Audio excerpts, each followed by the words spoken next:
दोस्तों, बिहार चुनाव के नतीजों पर देश भर की निगाहें टिकी हुई हैं, लेकिन इस बीच पहली बार देश की एक अदालत से एक ऐसी खबर निकल कर आई है जिस पर खुले तौर पर चुनाव आयोग अब तक केवल बहानेबाजी कर रहा था।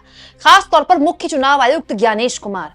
दोस्तों, आपको याद होगा 2 महीने पहले जब राहुल गांधी ने पहली बार वोट चोरबारी प्रेस कॉन्फ्रेंस की थी तो पूरे देश में हड़कंप मच गया था। सोशल मीडिया हो या राजनीतिक गलियारे, बीजेपी को 2-3 दिन लग गए इसका जवाब देने के लिए और चुनाव आयोग की तरफ से फाइनली ज्ञानेश कुमार को सामने आकर पहली बार प्रेस कॉन्फ्रेंस करनी पड़ी। तब उनसे एक सवाल पूछा गया कि चुनाव आयोग से जो तमाम विपक्षी दल हैं वो ये पूछ रहे हैं कि आप हमें बूथ में जो कवरेज की जाती है चुनाव आयोग द्वारा सीसीटीवी कैमरों की, वो वीडियो क्यों नहीं सौंप देते थे। तब दोस्तों ज्ञानेश कुमार ने माताओं, बहुओं और बहनों का हवाला देते हुए कहा था कि क्या हम किसी की निजता का हनन करते हुए वो वीडियो सौंप दें। याद है ना आपको?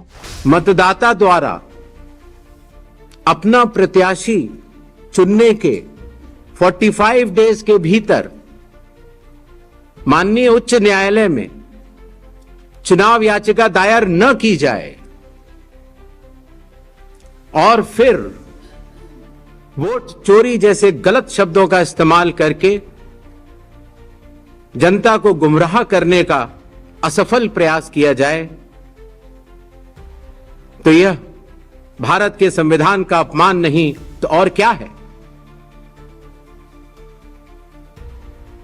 जहां तक कि मशीन रीडेबल मतदाता सूची का सवाल है, माननीय सुप्रीम कोर्ट 2019 में ही कह चुका है कि यह मतदाता की निजता का हनन हो सकता है। Voter privacy can be breached.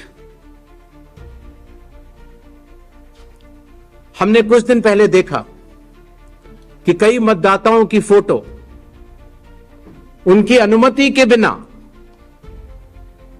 Media के समक्ष रखी गई, उनके ऊपर आरोप लगाए गए, उनका इस्तेमाल किया गया। क्या अपनी माताओं, बहुओं, बेटियों सहित किसी भी मतदाता की सीसीटीवी वीडियो चुनाव आयोग को साझा करनी चाहिए क्या? दोस्तों, अब पता चला है कि ज्ञानेश कुमार दरअसल उस प्रेस कॉन्फ्रेंस में, उस भरी प्रेस कॉन्फ्रेंस में जिसमें रिपोर्टर्स बैठे हुए थे, उनका पूरा देश सुन रहा था और वो राहुल गांधी से एफिडेविट कर रहे थे, दरअसल झूठ बोल रहे थे।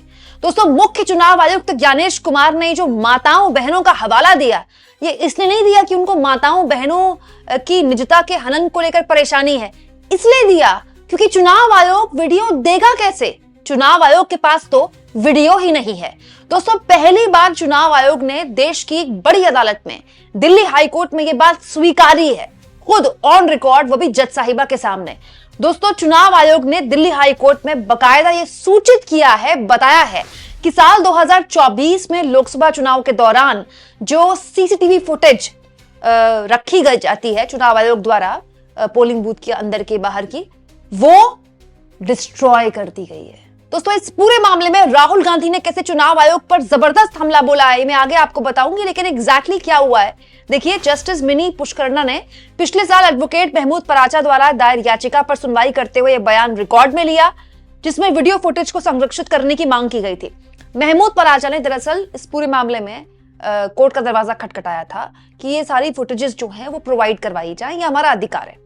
ठीक है, वरिष्ठ वकील हैं सुप्रीम कोर्ट के, इससे पूर्व में मशीनों को लेकर भी एक बड़ा आंदोलन कर चुके हैं। लेकिन अब चुनाव आयोग ने कोर्ट में यह बताया है कि हम वीडियो दे कैसे, वीडियो तो हमने नष्ट कर दी।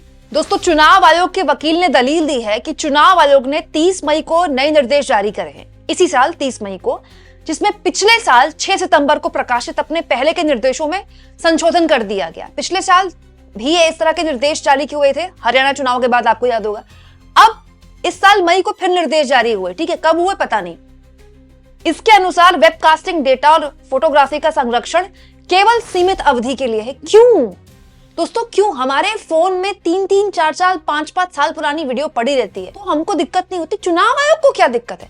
ऐसा तो है नहीं कि लोकसभा चुनाव कोई 25 साल पहले की बात है, अभी जुम्मा 1.5 साल हुआ है। भाई ऐसी कौन सी बात हो गई, इतने बड़े बड़े सर्वर होते हैं। और दोस्तों अब तो टेक्नोलॉजी इतनी हाईटेक आ गई कि बहुत हैवी हैवी लंबी लंबी वीडियोस भी आप कंप्रेस करके रख सकते हैं, उसको संरक्षित कर सकते हैं।